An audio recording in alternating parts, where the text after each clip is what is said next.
জয় হিন্দ। দেখো, আজকের ক্লাসে আমরা আরআরবি গ্রুপ ডি যে পরীক্ষাটা হচ্ছে তার 5 তারিখের সেকেন্ড শিফটের সায়েন্সের কিছু কোশ্চেন নিয়ে ডিসকাস করবো। ঠিক আছে? তোমরা যারা যারা 2 তারিখ থেকে 10 তারিখের মধ্যে এক্সামটা দিবে তারা ক্লাসটা শুরু থেকে শেষ অবধি দেখো। ঠিক আছে? দেখলে তোমরা বুঝতে পারবে যে সায়েন্সের কত কোশ্চেন রিপিট হচ্ছে, একদম same question as it is, যা তোমার আগের শিফটে এসছে সেম ডাটা সেম সবকিছু দিয়ে তোমাকে দিয়ে দিচ্ছে। ঠিক আছে? তাই এই কোশ্চেনগুলো যদি তোমরা করে যাও কিনা, তাহলে দেখবো তোমার অনেক কোশ্চেন তোমরা কমন পেয়ে যাবা। যারা বলছো যে আমাকে কিছু কমন কোশ্চেন দেন, তাদেরকে আমি একটাই কথা বলবো, যেই ক্লাসগুলো আমি তোমাদেরকে করিয়ে দিচ্ছি, এই গ্রুপ ডি যে অ্যানালাইসিসগুলো করেছি সেই ভিডিওগুলো তোমরা ভালো মতো দেখে যাও, তোমরা এখান থেকেই অনেক কোশ্চেন কমন পেয়ে যাবা। ঠিক আছে? তো চলো ক্লাসটা শুরু করা যাক। আর হ্যাঁ, ক্লাসটা দেখার পর যদি তোমার ভালো লাগে বা তোমার যদি কোনো রকম উপকারে আসে, তো ওই তোমরা তো জানোই, কমেন্ট সেকশনে একটা জয় হিন্দ লিখে দিও। ঠিক আছে? তো চলো শুরু করা যাক। দেখো, আজকের প্রথম প্রশ্ন যেটা আমাদের আছে, বলছে ক্যালসিয়াম ক্লোরাইডের আণবিক ভর কত। দেখো, এগুলো বের করার জন্য কি করতে হয়, ক্যালসিয়াম আছে, ক্লোরিন আছে, আর ক্লোরিন কটা আছে, 2খানা ক্লোরিন আছে, তাই না? ক্যালসিয়ামের কত হয় বলো তো আণবিক ভর, 40, প্লাস ক্লোরিনের কত হয় 35.5, তাই না? 35.5। ক্লোরিন যেহেতু দুটো আছে তাই এটাকে আমি 2 দিয়ে গুণ করবো, তো কত হচ্ছে 40 প্লাস 35 দুগুণী 70, 5 দুগুণী 10, 0.1 মানে 71, তাই না? তো টোটাল কত হচ্ছে আমার 111 গ্রাম পার মোল। ঠিক আছে? এইভাবে তোমাদের বের করতে, অপশন নাম্বার সি তোমাদের কারেক্ট অ্যান্সার। ঠিক আছে? এরকমই তোমাকে ধরো দিয়ে দিল নেক্সট শিফটে NaCl বের করতে। ঠিক আছে? NaCl কিভাবে বার করবা, এন এর কত হয়, সোডিয়ামের কত হয় 23, তাই না? আর ক্লোরিনের কত হয় 35.5, 35.5। তো তোমার কত আসছে, 5×3 = 8, 2×3 = 5, 58.5, তাই না? এই কোশ্চেনটা অলরেডি তোমাদের পরীক্ষাতে চলে এসেছে। এই কোশ্চেন চলে এসেছে। আচ্ছা, তুমি আমাকে অ্যান্সার দিও তো, যে জলের আণবিক ভর কত, H2O, এটার আণবিক ভর আমাকে বের করে বলবা তো অপশানে। ঠিক আছে? এইভাবে সেম যেভাবে বললাম কিনা সেভাবে তোমাকে বার করতে হবে। ঠিক আছে? চলো নেক্সট কোশ্চেন দেখো, যেটা তোমাদের পরীক্ষাতে এসেছিল। বলছে স্পষ্ট প্রতিধ্বনি শোনার জন্য মূল শব্দ এবং প্রতিফলিত শব্দের মধ্যে ন্যূনতম সময়ের ব্যবধান কত হওয়া উচিত। দেখো, দুটো ধ্বনিকে স্পষ্ট শুনতে হলে না, দুটি ধ্বনির মধ্যে তোমাকে 1/10 সেকেন্ডের অন্তর থাকতে হবে। ঠিক আছে? গ্যাপ থাকতে হবে। এটাকে আমরা কি বলি, 0.10 সেকেন্ড, তাই না? বা 0.1 সেকেন্ড, যেটাই তুমি বলবা। তো সঠিক অ্যান্সার কি, অপশন নাম্বার বি তোমার কারেক্ট অ্যান্সার হবে। ঠিক আছে? দেখো, এই যে মানে কানে ধ্বনির এই সময়টা অবধি থাকা, 0.1 সেকেন্ড অবধি যে থাকা, এটাকে কি বলা হয় জানো, শ্রবণ অধ্যাবসায় বলা হয়। ঠিক আছে? শ্রবণ অধ্যাবসায়, অধ্যাবসায়, কেমন? ইংরেজিতে এটা বলে হেয়ারিং পারসিস্টেন্স। ঠিক আছে? কি বলে ইংরেজিতে, হেয়ারিং পারসিস্টেন্স। আরেকটা জিনিস তোমার মনে রাখবা, যদি তোমাদের পরীক্ষাতে আসে, তোমাকে জিজ্ঞেস করতে পারে কি, যে প্রতিধ্বনি হওয়ার জন্য দুটো মাধ্যমের মধ্যে ন্যূনতম দূরত্ব কত হওয়া উচিত। তোমরা মনে রাখবা, প্রতিধ্বনি হওয়ার জন্য দুটো মাধ্যমের মধ্যে ন্যূনতম দূরত্ব 16.6 মিটার হওয়া উচিত। ঠিক আছে? যদি অপশনে 16.6 মিটার না দেওয়া থাকে, তাহলে তোমাদের 17 মিটার দেওয়া থাকবে। ঠিক আছে? এই দুটোর মধ্যে যেটা দেওয়া থাকবে সেটাই হবে তোমার অ্যান্সার। এবার তোমাদের মনে প্রশ্ন আসতে পারে, যদি দুটোই দেওয়া থাকে তাহলে কি কোনটা অ্যান্সার করবো। যদি দুটোই দেওয়া থাকে তাহলে তুমি 16.6 অ্যান্সার করে আসবা। ঠিক আছে? চলো নেক্সট কোশ্চেন দেখো। বলছে দীর্ঘমেয়াদী গর্ভধারণ রোধ করতে নিচের কোনটি ব্যবহার করা উচিত। দেখো, দীর্ঘমেয়াদী বলতে কি বোঝাচ্ছে, যেটা যেটা অনেক দিন অবধি চলবে। এবার কন্ডোম বলো, কন্ডোম কি অনেক দিন অবধি চলবে? সেটা একবার ইউজ করার পর আর ইউজ করার মতো অবস্থায় থাকে না, তার মানে কি কন্ডোম তোমার অ্যান্সার হবে না। বলছে মুখে খাওয়ার গর্ভনিরোধক পরি, মানে যেসব মানে সেক্স ট্যাবলেটগুলো হয়, যেমন ভায়াগ্রা বা আরো যেসব আছে। ঠিক আছে? সেগুলো কি তোমার ম্যাক্সিমাম অনেক দিন অবধি কাজ করবে? নিশ্চয়ই করবে না, তার মানে কি এটাও তোমার হবে না। কিন্তু দেখো, কপার টি যেটা আছে সেটা তোমার অনেক দিন অবধি কাজ করবে। ঠিক আছে? আর কপার টি কারা ইউজ করে, এটা হচ্ছে মেয়েরা ইউজ করে। কেমন? আর এটার কাজ কি, যেটা কন্ডোমের কাজ সেটাই কপার টি এর কাজ। কেমন? যেমন ধরো, এক সেকেন্ড, ধরো এটা হচ্ছে, মানে আমি আঁকতে পারলাম না তো বলে দিচ্ছি। দেখো, এটা হচ্ছে তোমার সার্ভিক্স। ঠিক আছে? এই জায়গাটা ইউট্রাস থাকে, এখানে কি থাকে, মানে ডিম্বাণু থাকে। ঠিক আছে? এইখানে ডিম্বাণু থাকে। আর এই জায়গাটা হচ্ছে ফলোপিয়ান টিউব। কেমন? এবার এই যে এই জায়গাটা দেখছো, এইখানে তোমার কপার টিটা এইভাবে লাগানো থাকে। ঠিক আছে? একটা টি আকারের একটা শেপ, মানে যেটা তামার তৈরি, এখানে এইভাবে সেট করে দেয় মেয়েরা। এটাতে কি হয়, যখন স্পার্ম এটা দিয়ে যায় কিনা, এই কপার টিতে রেখে স্পার্মের কি হয়, যত রকমের গুণ আছে সব নষ্ট হয়ে যায়। কেন? কারণ স্পার্ম যেটা আছে সে কপারের সাথে যখন অভিক্রিয়া করে তখন সেটা নিষ্ক্রিয় হয়ে যায়। এবার দেখো কিরকম হয়, এরকম হচ্ছে স্পার্ম। তো এই যে একটা জিনিস মনে রাখবা, স্পার্মের যে মাথা, ঠিক আছে, এই মাথাটা কি দিয়ে তৈরি হয় মনে রাখবা, রাইবোসোম দিয়ে। ঠিক আছে? রাইবোসোম। আর এই যে লেজ আছে, এই লেজ কি দিয়ে তৈরি হয় তোমরা মনে রাখবা, মাইটোকন্ড্রিয়া। ঠিক আছে? মাইটোকন্ড্রিয়া। কেমন? এই কিছু কিছু পয়েন্ট তোমরা মনে রাখো। তো সঠিক অ্যান্সার এটার কি হবে, এটা তোমার সঠিক অ্যান্সার কপার টি। ঠিক আছে? চলো নেক্সট কোশ্চেন দেখো, যেটা তোমাদের পরীক্ষাতে এসেছিল। বলছে নিচের কোনটি জীব কীটনাশকের ঘনত্ব সব থেকে বেশি হয়। দেখো, এটা সব থেকে বেশি হয় কারণ তোমরা ইকোলজিক্যাল পিরামিড পড়েছো। তো ইকোলজিক্যাল পিরামিডের সব থেকে নিচে কে থাকে, উৎপাদক। তারপরে কি থাকে, প্রথম মানে উপভোক্তা, তারপর দ্বিতীয় উপভোক্তা, তারপরে তৃতীয় উপভোক্তা। ঠিক আছে? যে সবার থেকে উপরে থাকবে মানে তৃতীয় উপভোক্তা, তার মধ্যে এই জীব কীটনাশকের ঘনত্ব সব থেকে বেশি থাকে, ঠিক আছে। যেমন প্রথম উৎপাদক কে হয়, মানে যে প্রডিউসার সে কি হয়, উদ্ভিদ জগৎ, ঠিক আছে। আমি ধরো উদ্ভিদ ধরে নিলাম, এর উপরে উদ্ভিদকে খাই, এটাকে খাই, আমি ধরে নিলাম ফড়িং, মানে অপশন অনুযায়ী আমি তোমাকে যাচ্ছি, ঠিক আছে। ফড়িং ধরে নিলাম, ফড়িং ধরে নিলাম। এবার দেখো এই ফড়িংকে কে খায়, ফড়িংকে খায় তোমার হচ্ছে ব্যাং, তাই না, ব্যাং। ব্যাংকে কে খায়, সাপ, ঠিক আছে। আবার সাপকে কে খায়, ঈগল, তাই না, ঈগল খাচ্ছে। এবার তার মানে কি সব থেকে উপরে কে থাকছে, ঈগল থাকছে, তার মানে কি ঈগলের তোমার সব থেকে বেশি জৈব মানে কীটনাশকের ঘনত্ব সব থেকে বেশি থাকবে, বুঝতে পারলে তো। এই যে এই ব্যাপারটা হচ্ছে না, জৈব কীটনাশকের ব্যাপারটা, এটাকে মানে তোমাকে বলে বায়ো ম্যাগনিফিকেশন বলে, ঠিক আছে, জৈব পরিবর্ধন। কি বলে এটাকে, জৈব পরিবর্ধন, ঠিক আছে, পরিবর্ধন, এটাকে ইংরেজি বলে বায়ো ম্যাগনিফিকেশন, ঠিক আছে। তো সঠিক অ্যান্সার কি হবে, ঈগল। তোমরা অত কিছু মনে রাখবে না, যদি তোমাকে নেক্সট শিফটে কোশ্চেন দেয় যে কোন জীবে পেস্টিসাইডের ঘনত্ব সব থেকে বেশি থাকে, তুমি দেখবা যেটা সব থেকে তোমার ইকোলজিক্যাল পিরামিডের সব থেকে বেশি যেটা উপরে থাকবে তার মধ্যে সব থেকে বেশি জীব কীটনাশক থাকবে, ঠিক আছে। চলো নেক্সট কোশ্চেন দেখো, যেটা তোমাদের পরীক্ষাতে এসেছিল। বলছে নিচের কোন পদার্থটি স্ফটিকাকার মানে ক্রিস্টালাইন। ক্রিস্টালাইন মানে কি, মানে ক্রিস্টালের মতো দেখতে হয়। দেখো বালুও ক্রিস্টালের মতো দেখতে হয়, লবণও তোমার ক্রিস্টালের মতো দেখতে হয়, চিনিও তোমার ক্রিস্টালের মতো দেখতে হয়। তার মানে সঠিক অ্যান্সার কি, উপরে সবকটাই তোমার সঠিক অ্যান্সার হবে, ঠিক আছে। চলো নেক্সট কোশ্চেন দেখো, যেটা তোমাদের পরীক্ষাতে এসেছিল। বলছে নিচের কোনটি প্রাকৃতিক বাস্তুতন্ত্রের উদাহরণ নয়। উপাদান প্রাকৃতিক বাস্তুতন্ত্রের উদাহরণ। দেখো প্রাকৃতিক বাস্তুতন্ত্র কোনটা বলে জানো, যেটা প্রকৃতি নিজে থেকেই তৈরি করে আর প্রকৃতি সেটাকে মেনটেন করে, মানুষের কোনো হস্তক্ষেপ তার মধ্যে থাকে না, সেটাকে আমরা প্রাকৃতিক বাস্তুতন্ত্র বলি। এবার এর মধ্যে কোনটা প্রকৃতি তৈরি করছে আর কোনটা মানুষের হস্তক্ষেপ ছাড়াই নিজে থেকে মেনটেনেন্স হয়। গ্রিন হাউস তো মানুষ তৈরি করে, তাই না। মাছ চাষের জন্য ট্যাঙ্ক, এটাও মানুষের তৈরি। হাইড্রোপনিক কৃষি, এটাও মানুষ তৈরি করে। কিন্তু বন হচ্ছে এমন একটা প্রাকৃতিক সম্পদ যেটাতে মানুষের কোনো হস্তক্ষেপ নেই, মানুষ কি করে, এটাকে নষ্ট করে, এটাকে মেনটেন করে না, ঠিক আছে। আর মানুষ বন তৈরি করে না, বন প্রাকৃতিকভাবেই তৈরি হয়, ঠিক আছে। তাই জন্য এ তোমার সঠিক অ্যান্সার হয়ে যাবে, ঠিক আছে।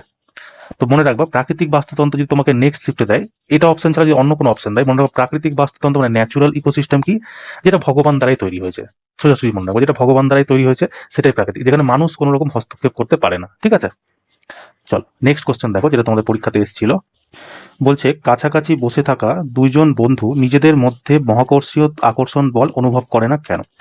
দেখো মহাকর্ষীয় বল না একটা হচ্ছে সব থেকে দুর্বল বল, ঠিক আছে, সব থেকে দুর্বল বল, যেটা সব পৃথিবীতে মানে কি বলবো, পৃথিবী না, যে প্রত্যেক বস্তু কণে উপস্থিত তার যে আণবিক ভর সেই কারণে লাগে, ঠিক আছে। মনে রাখবা মাধ্যাকর্ষণ কি, একটা হচ্ছে কেবলমাত্র আকর্ষণ বল, ঠিক আছে, কোনো বিকর্ষণ নাই এর মধ্যে, ঠিক আছে। আর এই মাধ্যাকর্ষণের খোঁজ কে করেছিল, তোমার মনে রাখবা নিউটনের খোঁজ করেছিল, কেমন। এবার দেখো অপশনে কি বলছে, বলছে কারণ মানুষের ভর খুব কম, এটা তো কোনো কথাই নাই। বলছে কারণ মহাকর্ষ বল হলো খুব দুর্বল বল, হ্যাঁ এটা ঠিক, মহাকর্ষ বল হলো সব থেকে দুর্বল বল, ঠিক আছে। আর এটা মানে প্রত্যেক বস্তু বা কণে উপস্থিত তার মানে আণবিক ভরের কারণে লাগে, ঠিক আছে। আর নিউটন তো দিয়েছিল, নিউটন কি বলেছিল জানো, বলেছিল যে দুটো আণবিক ভরওয়ালা মানে বস্তু, যার আমি একটা আণবিক ভর ধরলাম M1 আর একটা ধরলাম M2, এদের দুজনের যে গুণফল হবে সেটা হবে কি মানে মাধ্যাকর্ষণ বলের সমানুপাতি। আর কি হবে, এদের মধ্যে যে দূরত্ব আছে তার দূরত্বের ব্যস্তানুপাতি হবে। মানে কি বলতে চাইছে, যে নিউটন কি বলেছে, দুটি আলাদা আলাদা আণবিক ভরওয়ালা বস্তু যখন একে অপরের থেকে আর দূরত্বে থাকে তখন তাদের মধ্যে যে মানে মাধ্যাকর্ষণ বল লাগে সেটা দুটো মানে কি বলবো আণবিক ভরের গুণফলের সমানুপাতি হয়, আর তাদের দূরত্বের বর্গের ব্যস্তানুপাতি হয়। এবার এই আণবিক মানে সমানুপাতির চিহ্ন সরানোর জন্য কি একটা কনস্ট্যান্ট মান নিতে হয়, তো আমি কনস্ট্যান্ট মান নিয়ে নিচ্ছি, ঠিক আছে। কনস্ট্যান্ট মান আমি নিয়ে নিলাম জি, ঠিক আছে। এটাকে বলে কি, এটাকে কি বলে, এটা হচ্ছে সার্বত্রিক মাধ্যাকর্ষণ নিয়তাঙ্ক, ঠিক আছে, জি M1 M2 by R square, ঠিক আছে। আর দেখো এই জি এর মান, এই জি এর খোঁজ কে করেছিল জানো, এটা করেছিল হেনরি ক্যাভেন্ডিশ, মনে রাখবে হেনরি ক্যাভেন্ডিশ। আর জি এর তোমার মানে মান কত হয়, এটা তোমাদের বারবার পরীক্ষাতে আসে 6.67 into 10⁻⁻11 newton metre square per kg square, newton metre square by kg square, ঠিক আছে। এইটা তোমাদের অলরেডি তোমাদের পরীক্ষাতে চলে এসছে এই এসআই মাত্রাটা, ঠিক আছে। 6.67 ইন্টু 10⁻11 এটাও তোমাদের চলে এসছে, ঠিক আছে।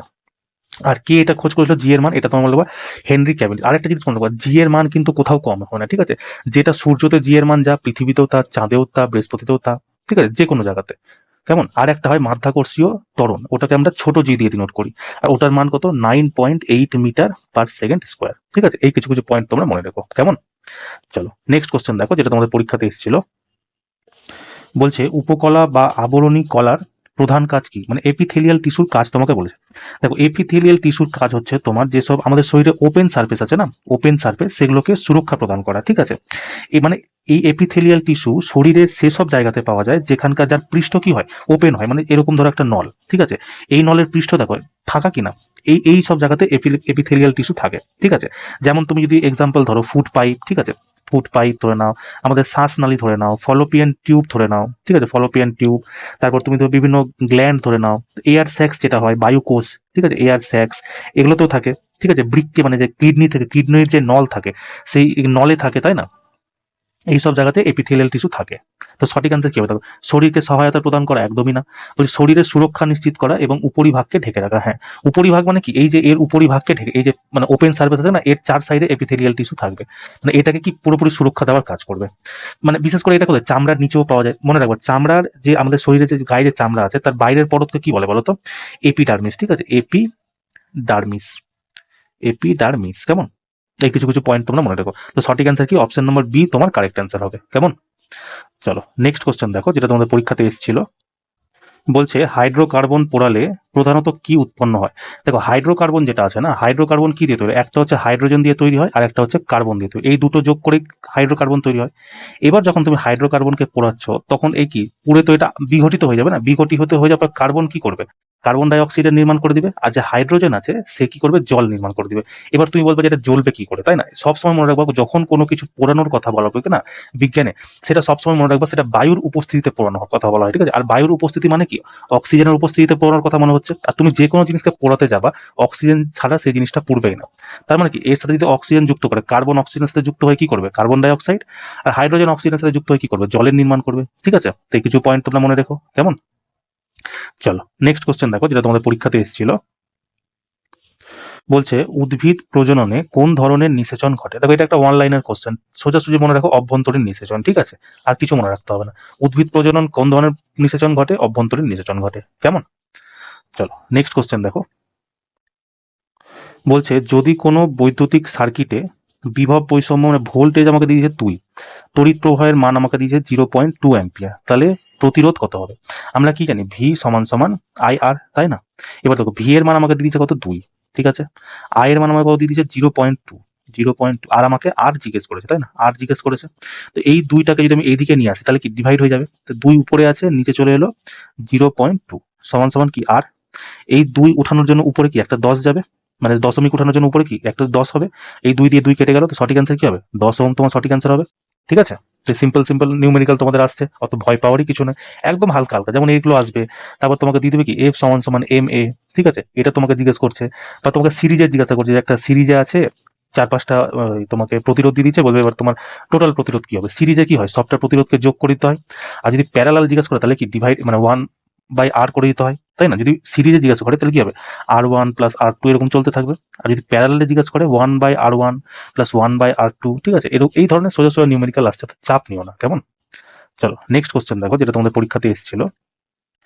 বলছে যদি কোনো বস্তুর উপর প্রযুক্ত বল 5 নিউটন হয় এবং বস্তুর সরণ 10 মিটার হয় তবে কৃতকার্যের পরিমাণ কত? তো এই কোশ্চেনটা তোমাদের 5 তারিখের ফার্স্ট শিফটেও এসছে, সেকেন্ড শিফটেও রিপিট হয়েছে, দেখছো same data same question repeat হয়েছে। এটা সঠিক অ্যান্সার কত ছিল? 50 জুল, তাই না। কিভাবে বার করেছিলাম?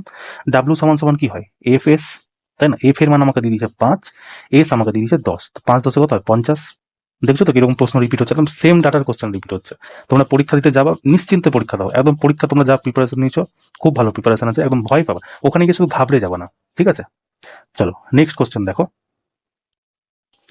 বলছে যদি কোনো বস্তুর উপর আনব্যালেন্স ফোর্স প্রয়োগ করা হয় তবে তার কি হবে?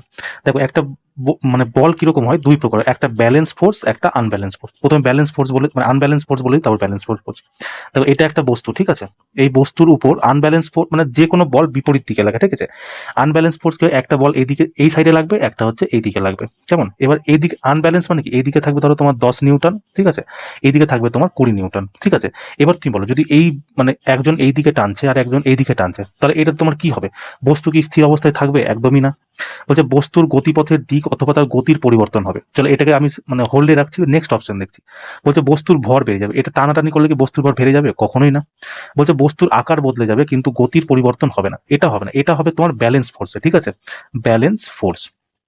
এটাতে কি হয় দেখো 20 নিউটনের বল মানে মানে বলে এই দিকে টানছে আর একজন 10 নিউটন বলে এই দিকে টানছে।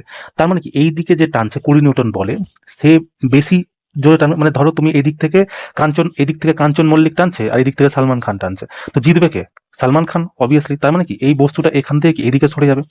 এই যে এদিক থেকে এদিকে সরে গেল, মুভ হলো, তার মানে কি তার মধ্যে একটা গতি চলে এলো। ঠিক আছে, তার মানে কি বস্তুর গতিপথের দিক বা তার গতির পরিবর্তন ঘটবে। এইটা অপশনটা তোমাদের ঠিক হবে।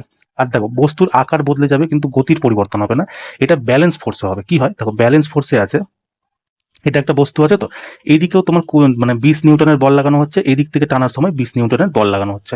এবার দেখো দুজনাই যদি দুই দিকে টানে তাহলে কি হবে, তুমি না বস্তুটা এইদিকে যাবে না বস্তুটা এইদিকে যাবে, কিন্তু দুজনে যদি একদম মানে নিজের 100% দিয়ে টানে তাহলে কি হয়, বস্তুটা মাঝখান থেকে ভেঙে যাবে, তাই না? ভেঙে যাওয়ার পরে কি তার আকার পরিবর্তন হয়ে যাবে। এই গোটা বস্তুটা ছিল এক টুকরা এইদিকে চলে গেলো, এক টুকরা এইদিকে চলে গেল, তার মানে কি তার আকার পরিবর্তন হয়ে গেল, তাই না? তো অপশন ডি তোমার কি হবে, ব্যালেন্স ফোর্স। অপশন ডি তোমার ব্যালেন্স ফোর্স, অপশন বি হবে আনব্যালেন্স ফোর্স। ঠিক আছে, এই পয়েন্টটা তোমরা মানে ব্যালেন্স ফোর্সের ব্যাপারটাও তোমরা মনে রাখবো। কেমন? ব্যালেন্স ফোর্সে কি হবে, বারবার বলছি, বস্তুর আকার বদলে যাবে কিন্তু গতির কোনো পরিবর্তন হবে না। কেমন? চলো নেক্সট কোশ্চেন দেখো। বলছে নিচের বিবৃতিটি বিবেচনা করো এবং সঠিক বিকল্পটি বেছে নাও। দেখো কি বলছে, জারণ মানে অক্সিডেশন প্রক্রিয়ায় অক্সিজেন যুক্ত হয়, হাইড্রোজেন অপসারিত হয়, একদম ঠিক। বিজারণ প্রক্রিয়ায় কি হয়, অক্সিজেন অপসারিত হয়, হাইড্রোজেন মানে অক্সিজেন অপসারিত হয়, হাইড্রোজেন যুক্ত হয়, একদম ঠিক।